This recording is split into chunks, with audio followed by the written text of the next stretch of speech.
Na, do you want? Ganon. Tapos sabi ko, pagtingin ko, kita ko yon. Tapos pagtingin ko, sabi ko, ay, sorry, I don't do that.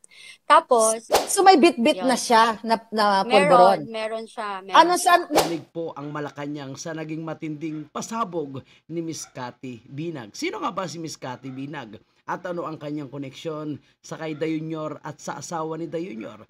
At sino naman ang asawa po ni Miss Cathy Binag na umano'y kaibigan mismo ni Marcos Jr.? Aba, matinding revelasyon ito mga kababayan. At bago pa umano ito nagsalita para ibulgar ang kanilang tunay na pagkatao at ang kanilang pagiging adictos benedictos sa pulburon, ay nanigurado na umano mga kababayan po natin itong si Miss Cathy Binag at ipinakalat na umano ang 150 pieces na USB. Kasi kung sakaling may mangyari sa kanya, kung anumang paraan na ipagurgur ito, abay, makakasigurado siya umano na may ebidensya na nakakalat at magpapatunay sa kanyang mga sinabi. Abay, panoorin natin ito, mga kababayan. Inintroduce ni Tony Boy Florendo sa mga mag-asawang Ngagva. Okay. Ako kasi, hindi, medyo mahihain ako sa ganyan. Especially sa, sa Alta. You know what I mean? Alta-altahan. Alta-altahan. Kasi, Alta-altahan. palagi ako nabibiktima. Hindi ko alam bakit. I mean, nabubuli ako. Hindi ko ba kasalanan ba maging cute? Charot. Joke. Hindi. So, alam mo, ibalik mo kami doon. Gusto kong marinig yun eh. Ibalik mo kami nung time na, first time mo yon na nakapasok sa bahay. First time, no? So, like, nung pumunta kami, in-invite daw, ganyan. So, we went. So, alam mo yon. So, nandun yung mga friends, diba? So, dun ko na first na-meet yung sila, si President Bongbong, then the wife. Pero, hindi ko agad na-meet. Kasi, pagdating ko, nawiwiwi na ako. Okay. Nawiwiwi ka? Oo. So, I need to, kailangan ko magbanyo. So, sabi ko, Tony Boy, kailangan ko magbanyo. Naiina talaga ako. So, sabi niya, okay. So, parang, I think he asked I don't know kung umalis siya sandali, tapos biglang ginaid niya ako. Tapos, nag-CR ako. So, paglabas ko, wala siya. So, parang saan ako pupunta? So, then, nakita ko, naglalakad si First Lady papunta. Nakita niya ako. Tapos, sabi niya sa akin, ang sabi niya sa akin, hi! Sabi niya, who are you? Sabi ko, hi, hello. Sabi ko, I'm Cathy. I'm with Tony Boy. Sabi niya, oh, okay. Sabi niya. Tapos sabi niya sa akin, do you want? Do you want? Oo, sabi ko, do you want? So sabi ko, what? Sabi ko, what's that? Sabi niya, tapos pinakita lang niya. Then sabi ko, no, sorry, I don't do that. Siyempre, di ba, parang hi, yung ganyan, jolly, yung ganon, nakasmile, tapos parang do you want? Ganon. Tapos sabi ko, pagtingin ko, kasi alam ko naman na yung ex ko, ginagawa niya yun, diba? So, so nakita ko yun. Tapos pagtingin ko, sabi ko, ay, sorry, I don't do that. Tapos, so may bit-bit na siya na pulburon? Meron. Nako po, mga kababayan po natin. Do you want? Kilala nyo na si Do you want, mga kababayan po natin. Abay, inopera ng pulburon itong si Miss Cathy Binag. First time pa lang nila nagkita, inopera na agad, mga kababayan po natin. Ibig sabihin, talagang marami silang supply, no? Marami silang supply, ibig sabihin, sa kanilang loob ng pamamahay, mga kababayan. Na anytime na kung may darating na bisita, mayroon silang kasamang mag-enjoy, mag-party-party. May nakahanda na po. Hindi lang pala ito lasinggera, hindi lang pala ito bartik. Hititira din pala ito, mga kababayan. Natatandaan mo pa kung anong stash box niya? Puti, pula, plastic, or what? Hindi ko pero hindi sa plastic. Okay. Hindi siya plastic. Nasa isang lalagyan. Nasa isang lalagyan siya. If I'm not, parang hindi ko alam kung stainless pa yun. Pero hindi siya plastic. Pero hindi gold, hindi gold. So anyway, nung sinabi niya. mo, no, I don't do that, ano ang sabi niya sa'yo? Sabi niya, oh, why are you here? why are you here? You're not supposed to be here. Sabi ko, okay. Yes, sabi niya. Sabi ko, natakot ako, syempre, di ba? Alam mo yun? Natakot ay baka mamaya sunggaban ka, Miss Kate. Diba, pupunta ka doon, hindi ka naman pala maghihingot, magsisinghot, tapos pumunta ka pa doon, hindi ka pala kasama sa kanilang mga kasamahang mga alta sa syudad. Parang hindi naman takot, parang na-shock intimidating. ako. Parang na-intimidate ka. Parang switch of parang alam mo yan, naisip ko na kung ano magiging reaction ng mga supporters nito. Sigurado magpapanik na naman sila, mga kababayan po natin. At kung paano nila i-debunk itong pasabog, i-debat nga yung pasabog na ito ni Miss Kate. Dahil matindi ito. At trending na ito ngayon, habang ito ay pinag-uusapan natin at nagbibigay ako ng reaksyon, tinalakay ko na ito sa aking live stream kanina. Trending na ito ngayon, mga kababayan. Baka hindi lang 100,000, 200,000 yung views po nito. Paano pa yung mga nagre-upload ng mga share, nag-share ng video ito, tayo yung nagre-reaction. So, napakarami na po yung nakapanood nito. Ito na yung parang karugtong ng ng PDLX, Polvoron. So, ito na po, dahan-dahan na po talaga lumalabas ang kanilang sikreto. Siyempre, una, yung tinawag siyang bangag ni PRRD. So, kasunod nun, marami na po yung mga nagpapatunay, no? Isa nga sa nagpapatunay, ikilala naman po natin ang dating senador na si Nikki Cositing. O siya mismo nagpapatunay na talagang gumagamit ng pulburon itong si Dayunyor. So, ito ngayon, no? Buhay na testigo. At siya mismo nakita niya kung paano sila talaga gumamit ng pulburon with tropa pits, with the gangs. Alam mo yung switch ng ugali, bigla. Yeah. Oo, parang sandali lang, parang hindi ko naman alam kung anong nangyayari dito, 'di ba? Parang I don't know you guys, parang okay fine, na-invite and everything, pero parang I don't know. I don't sign up for that or hindi ko alam kung ano yung mga kaganapan, 'di ba? So, yun. So parang after nun, sinabi niya, why are you here? So after that, anong ginawa mo? Bumalik ka? Saan ka pumunta? Papunta kay Tony Boy? Nagkaroon pa kayo ng conversation ni Lisa? Tapos yung narinig nyo, sakto nun, si Tony Boy is coming. Parang, hi. Sabi niya, Lisa, that's my that's girlfriend. Kathy, that's my girlfriend. Tapos sabi niya, wife. Nag-wife pa nga siya. Nag-wife pa siya. Sabi ko, hindi ako wife. Sabi ko gano'n.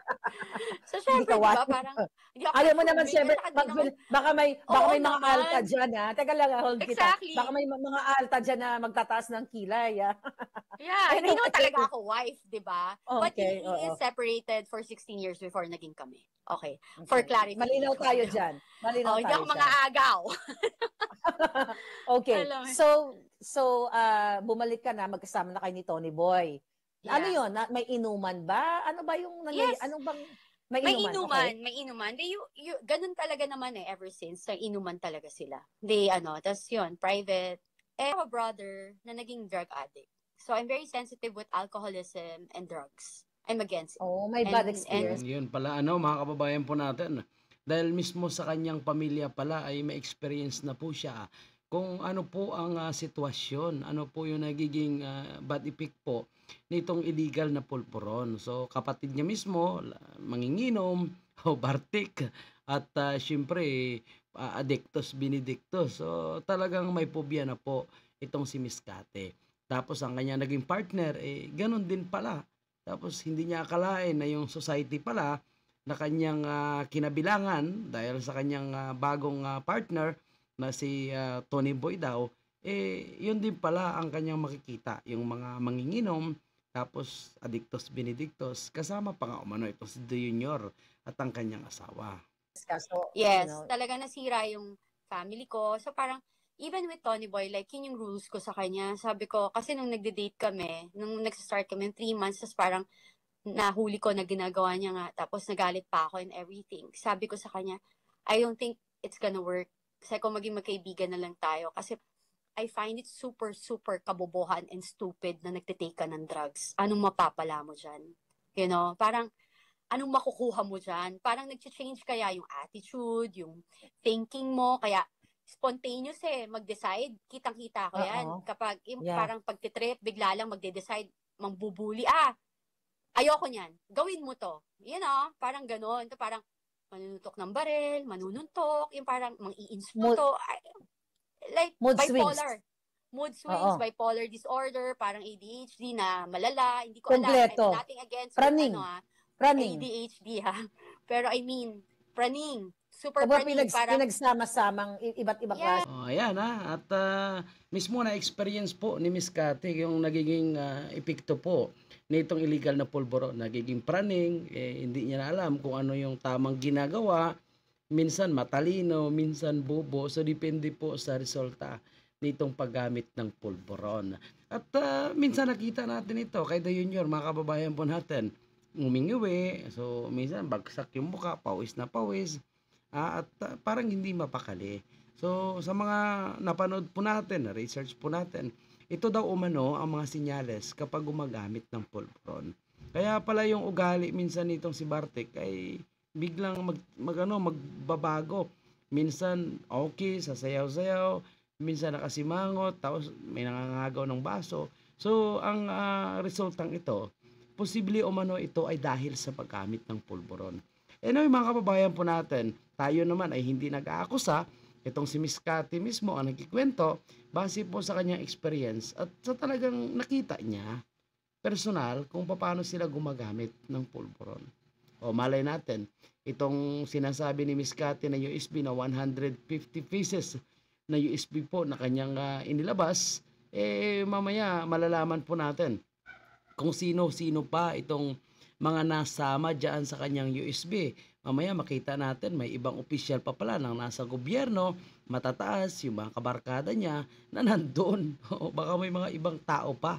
O baka may ibang mga matataas na opisyal ng ating gobyerno nakasama doon.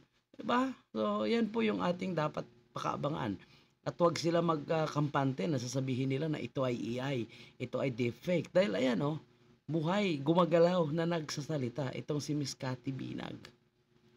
Mental illness. Yes, so it's not really good. Parang hindi, you know, I've been in that relationship for 10 years. Nagbago siya nung kami. Kaya nga feeling ko, kaya ayaw nila sa akin. Kasi nung naging kami, talagang huminto siya. Tapos once in a while, umiinom siya. Tapos pag once in a while, then pag nahuhuli ko, na titigil siya. Kasi may mga code din sila dyan. Code.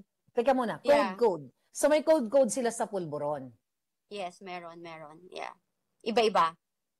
So, yung isa, t-shirt, white shirt, ganyan. So, ano yung white shirt? Pulburon. Kunwari, kunin mo 20 na white shirt, ganon. Ako kasi, because 20 na white shirt, like 20 sachet, grams. 20, siguro 20 grams. Whatever. Okay. So, parang, whatever na nila. So, parang, kasi ako, meron akong parang may listahan din ako ng mga code ng kung paano sinasabi yan. Kasi nga image consultant ako. Mo yung mga code. You know what, Maharlika, I only live. Parang pinaghandaan po ito ni Miss Cathy. No, ang mga pangyayaring ito, imagine mo 12 years ago, di ba? Tapos pinaglilista-lista niya ang mga code. Tapos may mga USB pa siya. Baka may mas mahabang session video po ito. Si Miss Cathy, mga kababayan po natin. Kasi mga code, may hawak siya . So talagang naninigurado siya. Dahil alam niya naman siguro, ramdam niya, na kapag ikaw ay nasangkot sa mga ganitong klaseng grupo, ganitong klaseng tao, may posibleng ipagurgur ka o posibleng pag-interesahan ang iyong buhay. Lalo na malalaman po nila na may hawak ka pala na USB. O kaya ikaw ay may alam sa kanilang tunay na pagkatao. Kaya nakakabilib po itong paghahanda po ni Miss Cathy. At para sa kaalaman ng lahat, hindi rin po ito basta-basta. Itong si Miss Cathy Binag, medyo mataas din po ang kanyang pinag-aralan at maganda rin po ang status ng kanyang buhay. So marami din itong koneksyon sa pulis at kasundaluhan. Pati na rin sa mga politiko Siyempre yung matitino. Hindi kasama sa bangag. Once, di ba sabi mo nga, sila rin nagsasabi they only live once. So let's do it right. And you know, especially now na, bumalik ako sa pagiging born again Christian, 'di ba? Parang maybe this is my purpose. And handa din naman ako bago ako humarap sa iyo. Marami rin naman tayong kakilala diyan, hindi lang naman sila. And nag-consult ka sa mga anak mo na okay. Yeah. And even family, military friends sa military, and like lawyers and everybody. Kasi I'm just speaking my truth, and ako testigo ko, parang how can you erase that 10 years, that almost 24 hours kami together. Then I have, 'di ba, parang may mga evidence ako ng pagbubuli sa akin. Ginagang up ako, meron pa nag-send sa akin ng picture ko, pinapasundan ako before. And luckily, maganda yung relationship ko with sa Armed Forces of the Philippines and sa PNP. Kasi, parang talagang natulong tayo galing sa puso na hindi ko pinopost saka hindi tayo nag-ano. Alam mo, importante yan pag mabuti ka eh. Never ako nag-ask ng favor from them, yung mga ganun. So sila yung nag-reach out sa akin. Sabi niya, ma'am, okay ka lang ba? Sabi ko, okay lang ako. Alam mo, may Diyos eh. Pag ang Diyos ang kakampi mo, lahat yan wala. Diba? So hindi ka natatakot gurgurin ng mga bangag? Hindi. Handa naman ako eh. Alam mo, Marlica, before ko to gawin, lahat to, as in siguro meron na akong sinabi sa USB ko, mga 150 USB pinamigay ko. Oh my God! Kabisado nila yan. Baka pwede naman ang daming USB ha. So, sino-sino kayang may hawak nito? Hindi kaya may hawak si PRRD? Hindi kaya may hawak si Vice President Sara? O kung sino-sino pang politiko na gusto nilang sirain at ipapagsak ang mga kababayan po natin. Pahingi ng isang USB dyan. Okay. Papadalang kita. Diba? Yun, papadalhan daw si Miss Maharlika. Malay natin, nagkukunwari lang si Miss Maharlika at talagang may hawak na ito na USB. Sino-sino kaya? Hindi kaya may hawak din si Attorney Vic Rodriguez, no? Malay natin, Attorney Harry Roque. Itong mga taong ito, kumpiyansa kasi magsalita na bangag po itong sila Junior. At sinasabing dapat magpa-hair follicle test na ito. Baka totoo nga na talagang siya po ay nakikita sa video na ito at malinaw po yung kanyang mukha at hindi po ito madideny. Kasi, okay, medyo napukaw mo ko doon sa isang post mo nung July 23 na sinasabi mo, naiirita na ako sa nangyayari. Isa na lang, bibingo na kayong lahat. Lalabas ko na si Voltes 5. Sabi ko nga sa vlog ko, let's vote in. Kontahin ko nga itong babae ito. Ayan, nag-vote in na tayo. Nag-vote in na tayo. Ano ibig mong sabihin nito? Okay. Like what I said, kasi if you're a victim of a certain group, na-imagine ko na mga kababayan po natin kung ano ang kanilang ginagawa ngayon. Sigurado, ha? Nagjo-join force ngayon itong mga trolls farm at itong mga vlogger kung paano nilang pasinungalingan at i-counter itong pahayag ni Miss Cathy Binag. Sa itito tayo dyan, mga kababayan. And like, for the longest time, tumatahimik ka. Then, yung na-trigger ka ulit. Kasi nakita mo na sandali lang, na to ha, parang sobra na to. Kasi hindi na to one individual or one family or 10 tao, 20, 50 tao. We're talking about the nation. It's for the Filipino people, 'di ba? Parang then ang pangit kasi na parang nakikita ko yung nagiging normal, yung mali, yung mga leaders natin ito-tolerate mo yung mali. It's so disappointing, and I like what I said, I want my children and my future grandchildren na magkaroon ng future na maganda naman. Na magkaroon ng Pilipinas na maayos. Hindi perfect. Alam mo, I've been there. Again, I work for a politician and everything. Wala talagang perfect. Sabi ko nga, walang sinumang presidente na may masasatisfy na tao. Pero sana lang, parang ako, remember, all the leaders in the Philippines, huwag niyong kakalimutan na nandito kayo for the people, not for one certain individual, one family, or like one group, 'di ba? Parang pinangako nyo na magsilbi sa mamamayang Pilipino.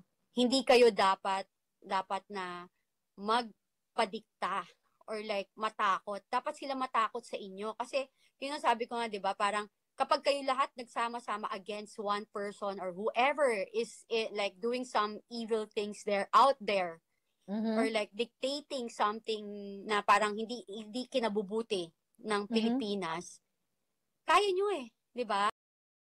Napakaganda po itong closing remarks kumbaga ni Miss Cathy, mga kababayan po natin, na huwag kayong dapat matakot, lumabang kayo, lalong-lalo na po kung nakita nyo po na hindi na po maganda ang ginagawa sa ating bansa nitong namumunong politiko.